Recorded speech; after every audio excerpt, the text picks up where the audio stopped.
That's a good question. A lot of people don't actually know how anatomically atrocious the Jurassic Park / World Velociraptors are, so I'm gonna show you just what's wrong with them. Welcome to Raptor Anatomy Lessons with Raptor. I've drawn up some diagrams. Up here we've got the Jurassic Park Velociraptor, and down here we've got a scientifically accurate Velociraptor. Already you can see the massive fucking difference, but let's go over the specifics. First up is posture. The Jurassic Park's Velociraptor has a kind of S-shaped spine and neck, while an actual Velociraptor is just more straight. The tails as well. The Jurassic Park's one is kind of condensed and droopy and short, and an actual Velociraptor's is very long and thin. Because, as their name suggests, Velociraptors were very good runners, and this tail helps with that. Next up, skull shape. Our Jurassic Park Velociraptor is very stubby and blocky, while an actual Velociraptor very narrow and pointy.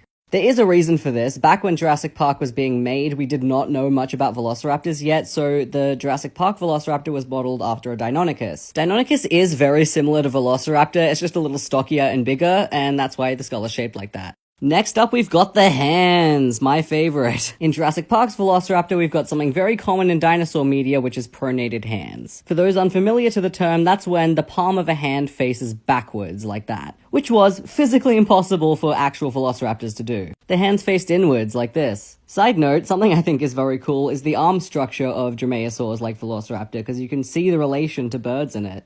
Their arm structure is near identical to modern flightless birds. Then there's the legs. There's not much to say, really. You can just see how wrong the Jurassic Park's one looks in comparison. Finally, there's obviously the feathers. And lack thereof. I often see people saying that it's a theory that Velociraptor had feathers, but Velociraptor is a dinosaur we know for sure had them. Feathers themselves are very hard to fossilize, unfortunately, but that doesn't mean we don't have other ways of finding out. In Velociraptor's case, it was the presence of quill knobs on the forearm, which are, of course, very present in modern dinosaurs, aka birds. It's unsure just how feathered Velociraptor was, but from what we know from other raptors, it was probably around 80% feathered. The only parts that really might have shown scales are the hands, the feet, and maybe the end of the face. And of course, the Jurassic Park one is entirely featherless. I know it makes sense in the continuity of the world, but they still just look weird and wrinkly and naked. But yeah, I think that covers everything. This was very fun, actually. If any of you want to comment more Jurassic Park / World dinosaurs for me to compare to actual real life ones, I'd be happy to.